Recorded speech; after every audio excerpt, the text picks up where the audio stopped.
4.5 billion years ago, Mars died. Its magnetic field collapsed. Solar winds stripped away its atmosphere. Oceans that once covered a third of its surface evaporated into the void. What remained was a frozen desert, a world of rust and silence, waiting. But humanity has always been builders. We've spent millennia transforming our own planet. Now, we stand at the threshold of our greatest construction project, rebuilding an entire world from scratch. This is not science fiction. The technology exists. The timeline is clear. Over the next 150 years, we will bring Mars back to life. Welcome inside the largest planetary engineering project ever conceived.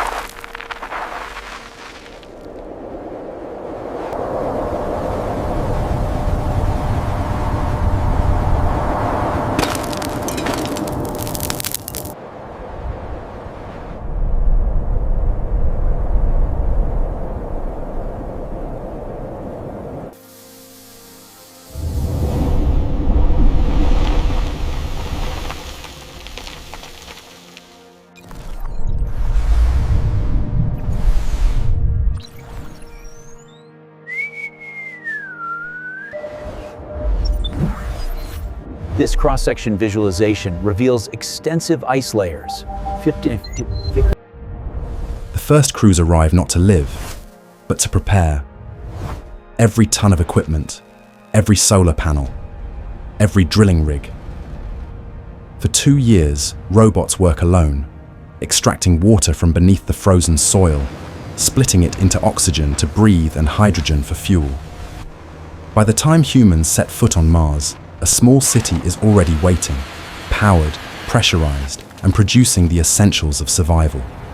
This is not exploration. This is colonization. And it begins not with a flag, but with infrastructure. Miwawa.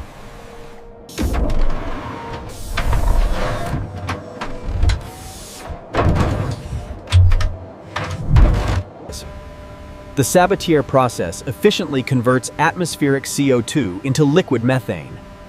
Cryogenic cooling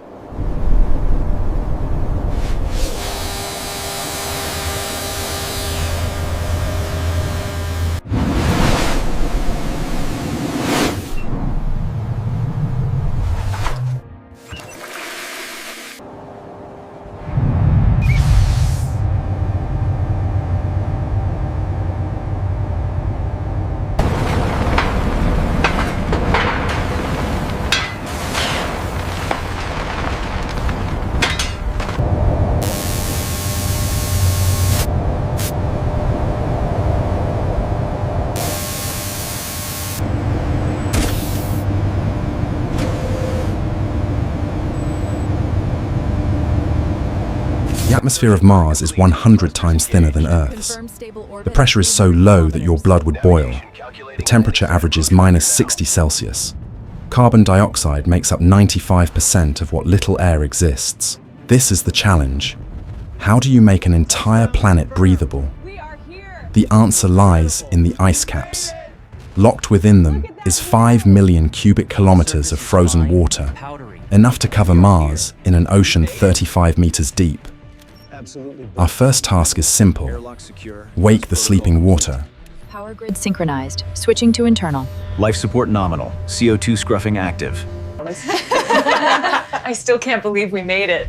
The view of Earth is incredible. Absolutely breathtaking, Commander. XRF readings confirm high levels of hydrated silica. Incredible. This stream bed confirms the aqueous alteration models. We need to core deeper. Houston to Mars. Trajectory is locked. Copy that, Houston. We are proceeding with the EVA prep. All systems nominal. We begin by darkening the poles.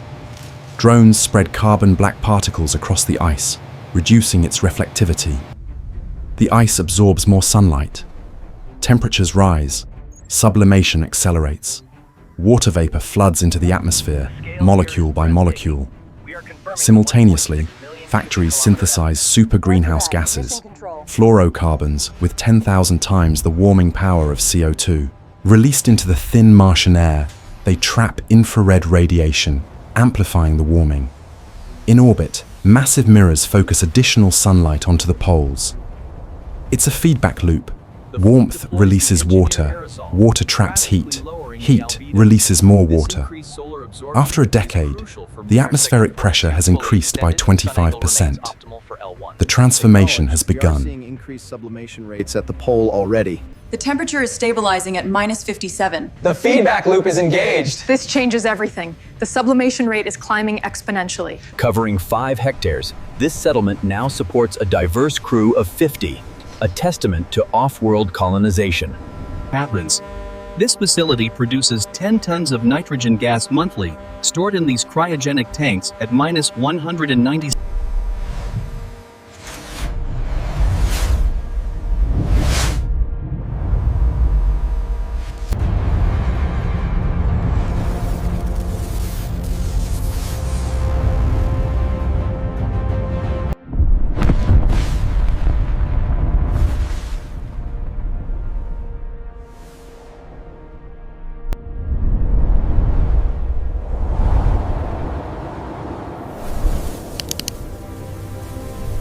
Culture dispensing initiated.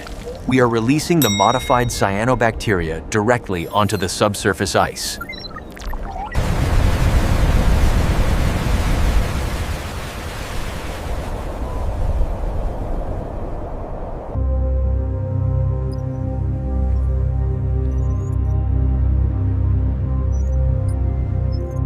Look at the new hydroponics bay. It's amazing how fast they grow the food here. When can we visit the landing pad again? I want to see a starship land. Check the LiDAR readings again. The sudden spike in argon 40 is unusual. Copy that. Rerunning the atmospheric composition analysis now. And this is Earth, where your grandparents came from. It's mostly blue, unlike Mars. 50 years in, the polar caps are melting. Rivers that haven't flowed for 3.5 billion years cut fresh channels through ancient stone. The northern lowlands begin to flood. What was once Vastitas Borealis, the plain of the north, becomes an ocean. The first waves in eons lap against new shores. The sky, once butterscotch, shifts toward amber. Clouds appear. And then, one afternoon in the equatorial valleys, it rains. Liquid water falls on Mars for the first time in recorded history. Those who witness it weep. Not because it's beautiful, though it is, but because it means we're winning. The waters of Ma'adim Vallis flow again, carrying the promise of a new world.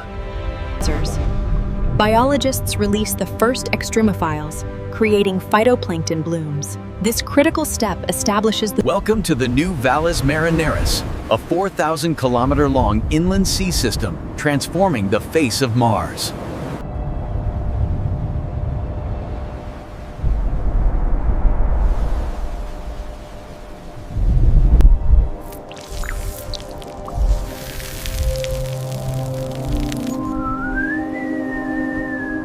Life follows water. We introduce extremophile bacteria to the surface, organisms engineered to survive cold, radiation, and low pressure. They're not here to thrive, they're here to die. As they photosynthesize, they convert CO2 to oxygen. When they decompose, they enrich the sterile regolith with organic matter. Lichen spreads across rock faces. Moss colonizes drainage channels. Green appears on the red planet, small patches at first, then larger, then continuous. The soil, dead for billions of years, becomes alive. And where there is soil, there can be forests. The red planet. Utilizing specialized equipment, the team introduces the first saplings, marking the dawn of a complex new ecosystem on the red planet. 100 years into the project, children are born who will never need spacesuits. The atmospheric pressure has reached 35% of Earth's. In sheltered valleys where plants concentrate their oxygen production, the air is breathable. At first, only for minutes, then hours, then indefinitely. A girl takes off her mask and breathes Mars air, really breathes it, and starts to cry. Her grandmother, one of the original terraformers, watches. She remembers when every breath required a machine. Now, her granddaughter breathes a world they built together. This is not just engineering. This is love made tangible. The sky is finally ours. We made it, brother.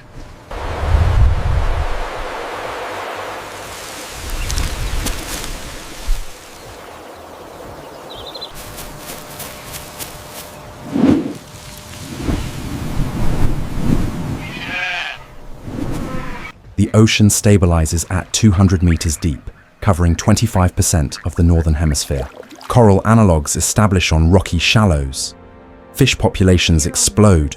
Forests stretch across millions of square kilometers. Pine, birch, eucalyptus, all adapted for Mars. Rivers flow year-round. Weather systems develop complexity. Hurricanes, thunderstorms.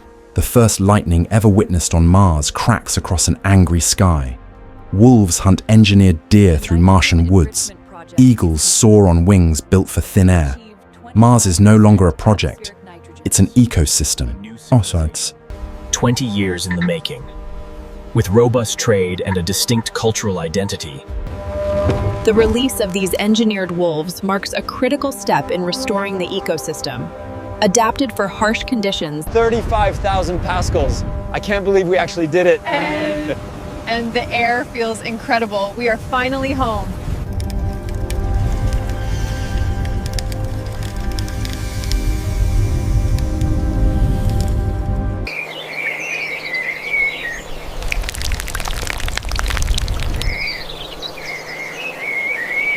I don't need my mask anymore. This is real air, Hiko. Breathe it all in. What does it cost to rebuild a world? $2 trillion over 150 years. The GDP of a large nation, spread across 5 generations. But the return is incalculable. A second home for humanity, insurance against extinction, proof that we are not prisoners of our birth planet. 5 million people now call Mars home. They export food, technology, and most importantly, hope. Earth looks to Mars not as a colony, but as a sister. 2 worlds, 1 species. And beyond Mars, the asteroid belt, the moons of Jupiter and Saturn, all waiting. Mars taught us how to terraform. Now, nothing is impossible. Mars, once a barren world, now boasts vast oceans. As you can see here, the structural changes are undeniable. Their physiology has adapted to the lower gravity and radiation levels. Today, we stand on the precipice of history. Mars, once a dream, is now a sovereign...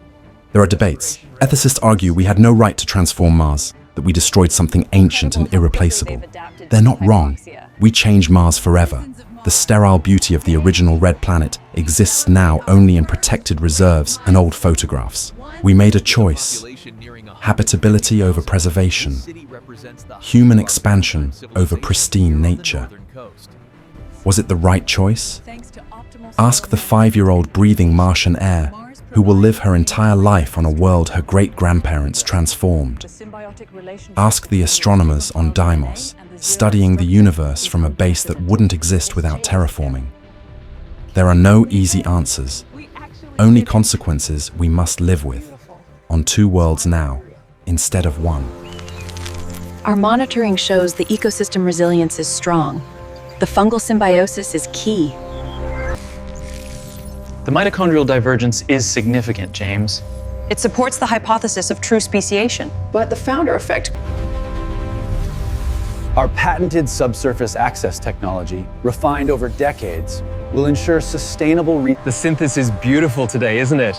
Have you tried the new Soul Guy soup? Not yet, but the aromas are incredible. Mars has achieved complete sustainable equilibrium. Renewable sources now provide... Mars stands as the strategic linchpin of the solar system. All major traffic routes converge here. The atmospheric stabilizers are showing a 2% gain. Excellent. This data confirms the colonization viability model we discussed. The air feels amazing today. It really does. Look at that sunset, it's perfect. Mars-born children are physiologically different from Earth humans. Taller, lighter bones, hearts adapted for lower gravity. Some can no longer tolerate Earth's gravity for extended periods. We're watching human evolution in real time, accelerated by environment and necessity. In 500 years, will Martians still be human? Or will they be something new? Homo martis, a sister species? We don't know. We're writing the future as we live it, and there's no going back. Strong, Mars is now home to a mature civilization. 95% of us are born here. With a GDP now exceeding 2 trillion credits, Mars enjoys full employment and a standard of living unmatched in the solar system. Our progress in regenerative medicine, utilizing the unique Martian environment, allows us to tailor treatments precisely to the patient's genetic profile. A spectacular dunk in the dome, followed by a record-setting jump. The low-gravity games are exceeding all expectations. The atmospheric pressure plateaus at 85% of Earth's. The composition stabilizes: 52% oxygen, 34% nitrogen, 2% CO2. Fully breathable across 90% of the surface. The temperature averages 23 Celsius, warmer than Earth, a side effect of the aggressive greenhouse gases we used. But comfortable, livable, home. The project is declared complete. Not because there's nothing left to do, maintenance will be required forever, but because the goal is achieved. Mars is habitable, not for machines, for life, for us. This constant, balanced process ensures no net loss of water, sustaining all life across the globe. From the surface of Mars, the cosmos reveals a unique perspective.